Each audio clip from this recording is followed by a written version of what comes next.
In this explainer, we're not going to treat books like they're just dusty museum pieces. We're going to see literature for what it really is, a living, breathing map of history. And this quote from our source material, it absolutely nails what we're about to do. We aren't just reading stories. No, we're digging in to see how the hopes, the fears, the revolutions of every era got sketched onto its own unique literary map. Okay, so first up, let's explore how that very first map of literature was even drawn. I want you to picture a world with really clear borders. You know, shared rules. This was a kind of literature built on these solid foundations of order, faith, and in the end, reason. So you can see this incredible progression right here. We're starting with oral traditions, like the amazing Turtle Island myth, which really connected people to the earth. Then, we see this shift, a literature all about survival. Think Norse sagas and Spanish diaries, painting this new world full of promise, but also danger. From there, it gets more personal, evolving into the spiritual maps of the Puritans, who were literally using writing to figure out their own souls. And finally, bam! The Enlightenment hits, and it gives us a literature built on this whole new architecture of democracy and reason. So, what's the big takeaway here? It's that before the 20th century, literature was pretty much playing by the same rules. Everybody operated in this shared reality. There was this common belief that the world was stable, that life had a clear purpose, and that if you just used faith and reason, you could figure it all out. The map, you could say, was pretty much agreed upon by everyone. But then, everything changed. It was like a cultural earthquake hit, and that old, neat map was just torn to shreds. Think about the early 20th century.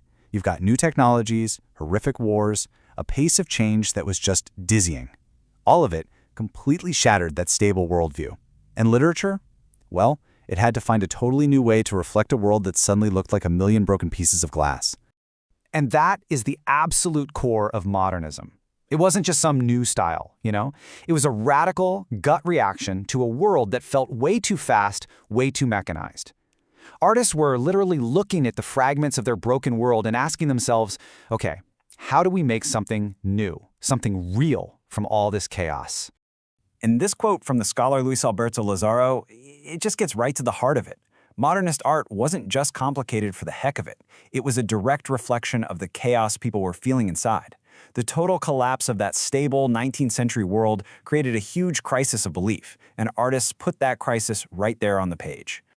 So the modernists basically decided the old tools were broken. I mean, how can you possibly use a stable, neat language to describe a world that's pure chaos? You just can't.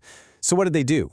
Writers like Gertrude Stein started to basically deform language itself, twisting grammar and syntax to force us to see the world in a new way. Kind of like how a cubist painting shows you an object from every angle all at once.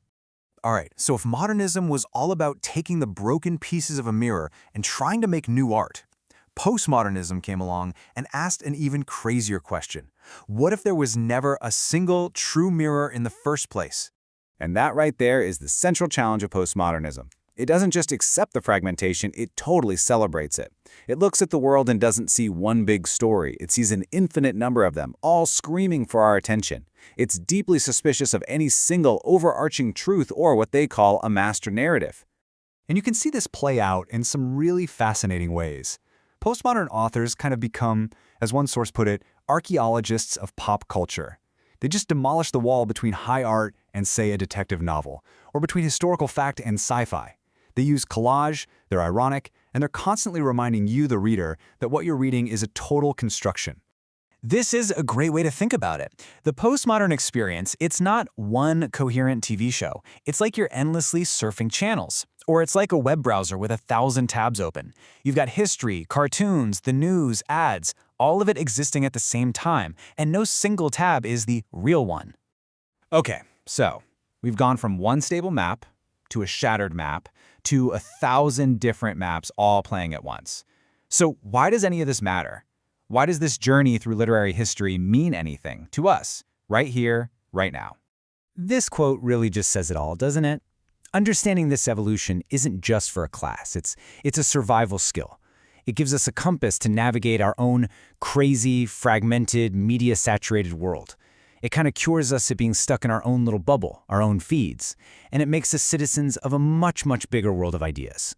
Because let's be real, every story we see is a kind of map. A news report is a map.